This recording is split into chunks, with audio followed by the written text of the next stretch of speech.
Bharat Ratna doctor Bhimrao Ambedkar को कोटि कोटि नमन। ये कार्यक्रम डॉक्टर भीमराव अंबेडकर के जीवन पर आधारित है, जहां भारत की जनता के प्रति उनके योगदानों को पूरी सजगता से चित्रित और रेखांकित करने का प्रयास है। कार्यक्रम में दिखाई गई घटनाएं लब्ध प्रतिष्ठ पुस्तकों से ली गई हैं। इस कार्यक्रम के जरिए चैनल की ओर से एक विश्वसनीय, सजग और सकारात्मक प्रयास है कि डॉक्टर बाबा साहेब भीमराव अंबेडकर के जीवन की संघर्ष यात्रा एवं गौरव गाथा पूरे आदर के साथ घर घर पहुंचे और उनके योगदानों से सभी संपूर्णता में परिचित और आह्लादित हों। देखो जुकू, तुमने पाप किया है। जिंदगी में खुद तो मेहनत करते हो नहीं, और जो बस राम जी, भाषण मत दो, काहे कि हमरा सुने का मन नहीं है, समझे? अब भीम ही कहता है कि अगर कुछ गलत करोगे तो आज नहीं तो कल पता चल ही जाएगा। जब पता चल जाएगा ना कि किसने किया ये सब, तब बात करेंगे। जाओ, सब अपना अपना काम करो। फुलिया ताई, जब से आपको शौक चढ़ा है ना इस चाल में भीम के खिलाफ गठबंधन का मुखिया बनने का, तब से बहुत कूद रही हैं। हाँ तो कूदेंगे और कूदेंगे। और अगर तुम्हें ये लागत है कि भीम का अखबार गायब होए की खुशी में हम ज्यादा कूद रहे हैं, उछल रहे हैं, तो बिना सबूत के कुछ कह मत देना।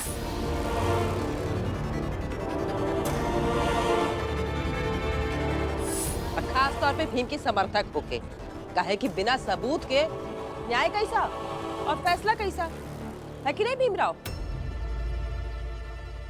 इसलिए भीमराव, आगे से सतर्क रहना, कैसे कब क्या गायब हो जाए।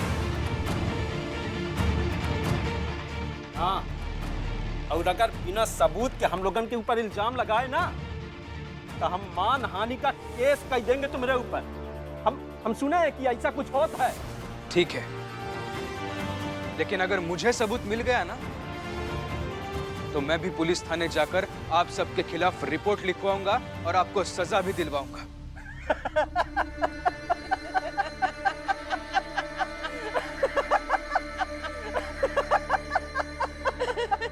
भीमराव, हवा में तीर नहीं छोड़ो, हैं? और जब सबूत मिल जाएगा तब बात करेंगे। बचाओ, बचाओ, मारो इसे! रुक, बचाओ, रुक, बचाओ, बचाओ, रुक। क्या हुआ? देखिए, मारो इसे! हुआ क्या? ये लोग मुझे मारने के लिए दौड़ रहे हैं। आप सर?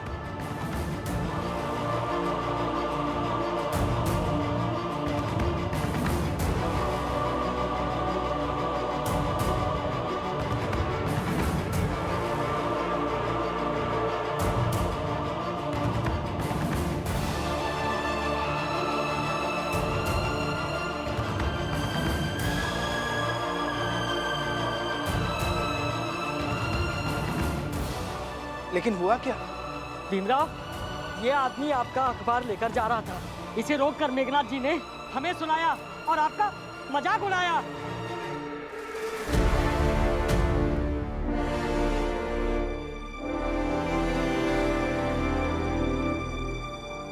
और मेघनाथ जी चले गए, मगर हमें अच्छा नहीं लगा। ये अखबार का बंडल हमें दे दीजिए। जिसने बेचा उसने गलत किया। एक बार खरीद ली तो मेरी संपत्ति।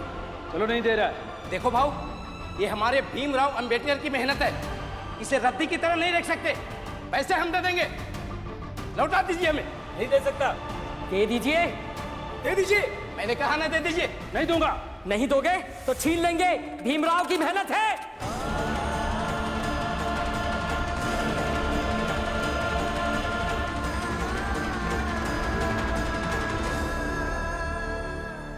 बताओ भीमराव, मैंने 4 लोगों को पूरी भाजी देकर ये अखबार खरीदा है, और ये अखबार मेरे नहीं हो तो किसके हुए? नहीं हुए, क्योंकि ये उस आदमी की मेहनत है जिसने हमको सपने देखना सिखाया। उसकी मेहनत, उसके सपने 4 पूरी भाजी में बिक जाए। ऐसा नहीं होने देंगे, चाहे जो कुछ हो जाए। देखिए, गलती पूरी भाजी बेचने वाले की नहीं है। जिसने हमारे अखबार देकर पूरी भाजी खरीदी है, उसकी गलती है।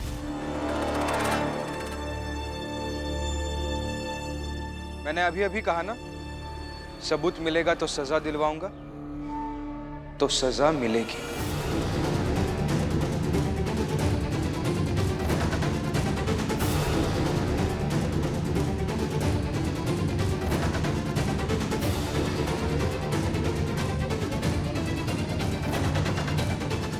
अब बताइए, किसने अखबार देकर आपसे पूरी भाजी खरीदी है? नाम बताइए। बताओ, नाम बताओ। बताते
ये तो हम सब जानते ही थे कि ये सब कुछ किया धरा आप लोगों का ही है, और अब तो सबूत भी है।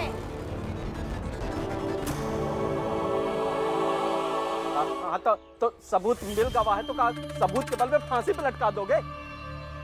और हाँ, हमने कुछ गलत नहीं किया है। कुछ गलत नहीं किया है? अरे ये अंदर दूध नहीं पी रहे थे, कह रहे थे कि मेहनत ऐसे अखबार का बंडल बनकर रख गया है, कुछ अच्छा नहीं लग रहा है। और आप कह रहे कि कुछ गलत नहीं किया। आप सबने बस अखबार ही नहीं बेचे, बल्कि मजाक बनाया इनकी भावनाओं का। रमा, बस अब बात को खींचकर एक अलग दुनिया में मत ले जाओ। हम बस उस रद्दी बन चुके अखबार को बेचकर काम में ले आए हैं। हमने उसे बेचकर पूरी भाजी खरीदी और खाई, समझी? मनोहर, किसी बात को खींचकर हम दूसरी दुनिया में नहीं ले जा रहे, बल्कि तुम सब लोग कूदकर मेरे बेटे की दुनिया में आ गए हो, और यह बर्दाश्त नहीं होगा। अपने अपने दायरे में रहकर मेरे बेटे का मजाक बनाते रहे, समय समय पर मेरे बेटे को नीचा दिखाते रहे, और आज उसकी दुनिया में आकर, उसके बनाए हुए ऑफिस में आकर उसका सामान चुरा लेते हैं और कहते हैं कि हम बात को खींच रहे हैं।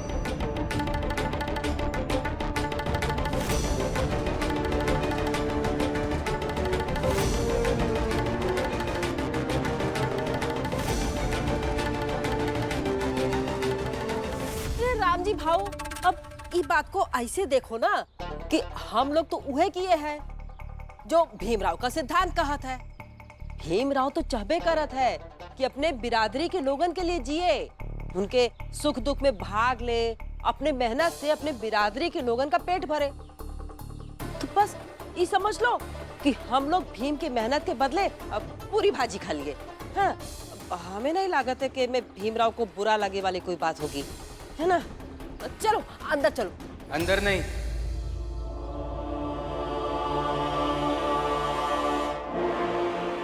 अब आप सब थाने जाएंगे।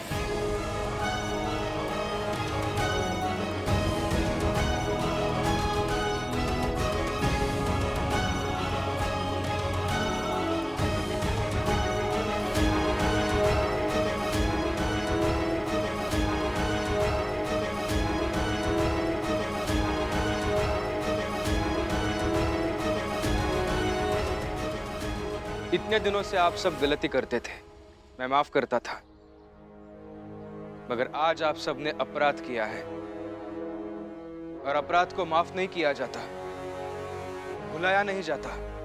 अपराध का बस दंड दिया जाता है।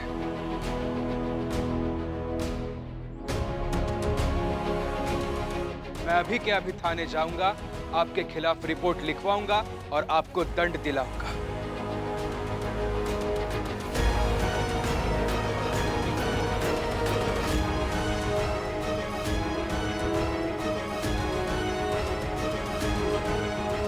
भीम, तुम पागल हो गए हो का? हैं?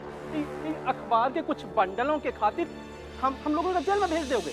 देखो, हम ऐसा कर रहे हैं कि ये पूरी भाजी का पैसा ना हमें का दे देते हैं, ठीक है? और तुम अपन अखबार ले लो और जो करना हो वो करो, ठीक है ना? बिल्कुल नहीं, सही कहा इन्होंने। अक्सर अपराधी पकड़े जाने पर बचने का ही रास्ता चुनता है।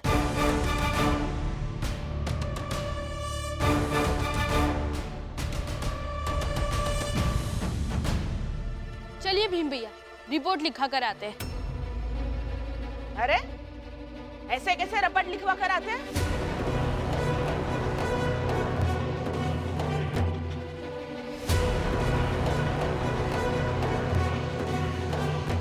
चाल की बात है, चाल में ही रहनी चाहिए।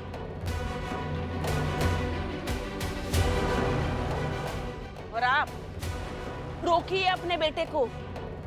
अगर आज इसने इन सब के खिलाफ रपट लिखवाई तो आज तक सिर्फ बेइज्जती करके नीचा दिखाते थे,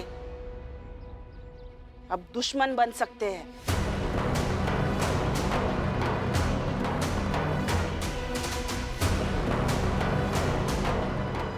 और नहीं तो का, और मौका मिला तो हम भीमराव के साथ कुछ कर सका था। चाहे जो कर लीजिए, लेकिन मैं अभी के अभी थाने जाऊंगा, आपके खिलाफ रिपोर्ट लिखवाऊंगा और आपको सजा भी दिलवाऊंगा।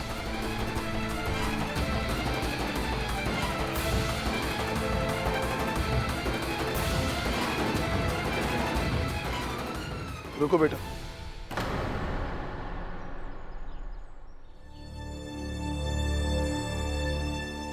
देखो बेटा, मुझे ऐसा लगता है कि रिपोर्ट लिखवाने की कोई आवश्यकता नहीं है। और मुझे ऐसा लगता है कि आवश्यकता है बाबा। इन लोगों ने अगर सिर्फ मेरी मेहनत की चोरी की होती तो शायद मैं इन्हें माफ भी कर देता। इनकी गलती को अपराध नहीं मानता, मगर इन्होंने मेरी, सेठ जी की, शिशुपाल जी की, तीनों के मेहनत की एक साथ चोरी की है। इन्हें सजा तो मिलेगी।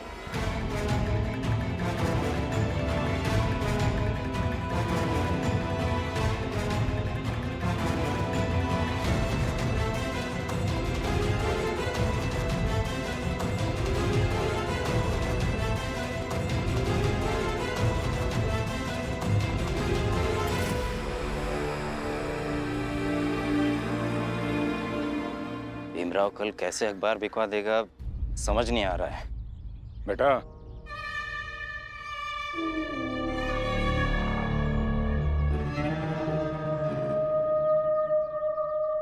समझ में तो बहुत सारी बातें नहीं आती। देखना, मैं आज तक समझ नहीं पाया कि मेरा बेटा शिशुपाल कैसे कैसे ऐसा बन गया।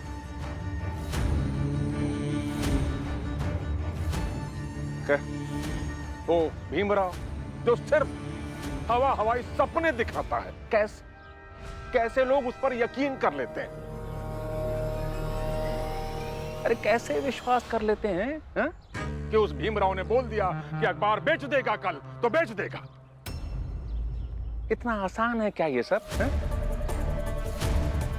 ऐसा बिल्कुल नहीं होगा, मैं होने नहीं दूंगा।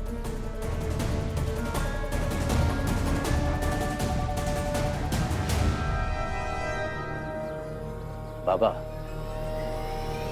इस मोहल्ले में 15 परिवार हैं और हर घर को जोड़ देना तो कम से कम 45 पिता होंगे जिनके बच्चे हैं, और उन 45 पिता में से ऐसा एक भी पिता नहीं होगा जो अपने ही बच्चे की नाकामयाबी पर खुश होता है जैसा आप खुश होते हैं।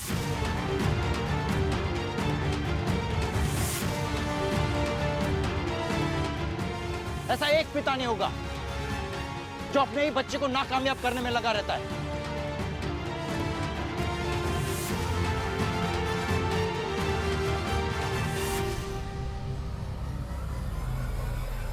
ठीक है, कल जब अखबार नहीं बिकेगा ना, तो इस घर में जश्न मनेगा, जश्न। और वो जिन 45 लोगों का जिक्र किया तूने अभी, उन सबको बुलाऊंगा इस जश्न में। उन्हें बताऊंगा, समझाऊंगा कि जैसे आदमी का हाथ खराब हो जाता है ना कभी, तो मजबूरी में खुद को बचाए रखने के लिए वो हाथ को काट कर अलग कर देता है ना, ठीक वैसे ही अपने आप को बचाए रखने के लिए, अपने सम्मान को बनाए रखने के लिए, अपने आप से अपने बेटे को अलग करने में शहादत दी।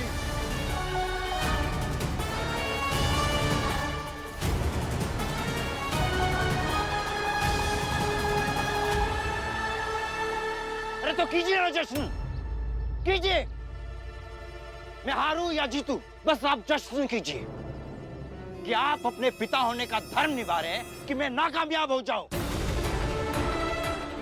मैं जाकर कह दूं पूरे मोहल्ले वालों से कि बेटे को बर्बाद करने के संकल्प का जश्न है।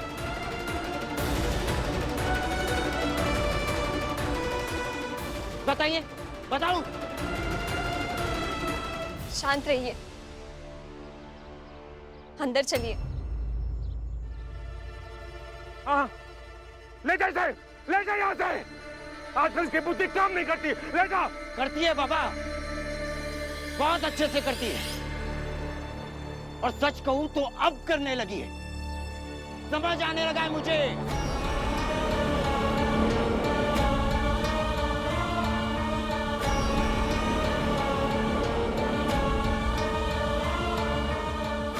आपको सौगंध है मेरी, शांत रहिए।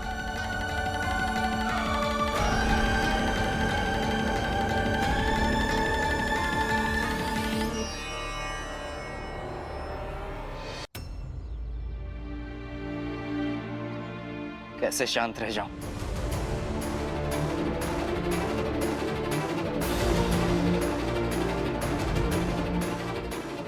आप बस ये सोचिए कि बाबा आपसे जो कह रहे हैं वो आपको आगे लड़ने की हिम्मत देगा, और जहां से ऊर्जा मिले उस स्रोत का सम्मान करना चाहिए। चलिए अंदर, मैंने भी कुछ नहीं खाया, साथ में खाएंगे।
श्यामला, मैंने अपने जीवन में बचपन से ही स्त्री को कमजोर देखा। मेरी आई भी कमजोर रही, लेकिन तुम्हें देखकर मैं महसूस कर पाता हूं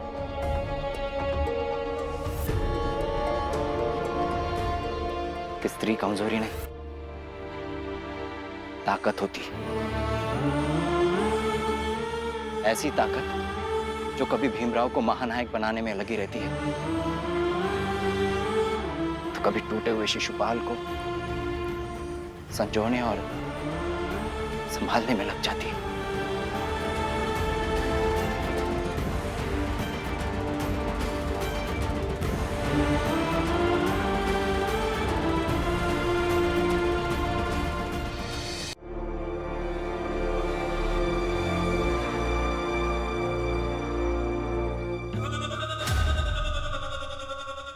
शिशुपाल को उस भीमराव की गिरफ्त से मुक्त नहीं कराया ना, तो मेरा भी नाम मेघनाथ नहीं।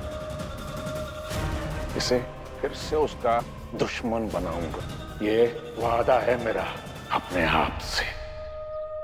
अच्छा हम सब लोग ना मिलके वादा करत हैं कि अगर भीम ही चाहता है कि ओकर रद्दी बेच के हम लोग अपन भूख ना मिटा पाए तो ठीक है, आगे से हम लोग ना ऐसा कुछ नहीं करेंगे, ठीक है? छोड़ दो बेटा, रिपोर्ट लिखवाने की कोई जरूरत नहीं। अपराध किया है, दंड तो मिलेगा।